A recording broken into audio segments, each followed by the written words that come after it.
এখন তো অনেকেই স্টার্টআপে ঢুকছে, কেউ যদি সুইট শপের প্ল্যানিং যদি থাকে তাদের জন্য কি সাজেশন থাকবে? সুইট শপের প্ল্যানিং এখন যদি ঢুকতে হয় একটা সিস্টেমেটিক ডিসিপ্লিন ভাবে ঢুকতে হবে। যে আমি যদি ভেবে নিই যে ওই মিষ্টির দোকান আগেকার দিনের মতন চলবে, ওই যেরকম ভাবে হচ্ছে হোক না হচ্ছে ওইভাবে কোনোদিন এখন চলবে না। এখন মিষ্টির কারিগরের খুব ডিমান্ড, তত করে কারিগর পাওয়া তো খুবই মুশকিল। বাট এটা ডিমোটিভেট করবো না, যদি তোমার মধ্যে সেই ডিটারমিনেশনটা থাকে।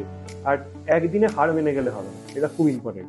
মিষ্টির দোকানে যদি তুমি কাজ করো তোমাকে জানতে হবে মানে যে একদিনে হবে না, ডে বাই ডে। যদি সেই জিনিসটা ফেল হয়ে যায় পরের দিন আবার ট্রাই করো, তারপরের দিন আবার ট্রাই করো, করতে করতে ঠিক ওই রেজাল্টটা ফুলবে। It's bound to happen. যে কোনো লাইনে, এটা জাস্ট আমাদের বলে না, যে কোনো জায়গায় আপনি যদি সেটার পেছনে এফার্ট দেন।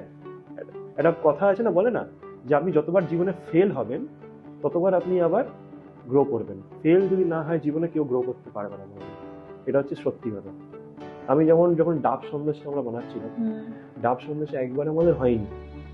একবার করেছিলাম, মালটা শক্ত হয়ে গেছিল। ওভাবে একটা সেকেন্ড বার করেছিলাম, মালটা টেস্ট আসেনি। থার্ড বার করেছিলাম, মালটা একটু কালো হয়ে গেছিল। ফোর্থ বার যখন করলাম দিব্যি হয়ে গেল। 3বার ফেল করে প্রপার স্ট্রাকচারে নিয়ে আসতে পারলাম। যখন কাস্টমার করে বললাম দারুণ, ডাব সন্দেশটা কি আমরা তৈরি হয়? ডাব সন্দেশটা ডাবের জল দিয়ে আমরা তৈরি করি, ডাবের শাঁস আর ডাবের জল দিয়ে তৈরি করা হয় আমাদের।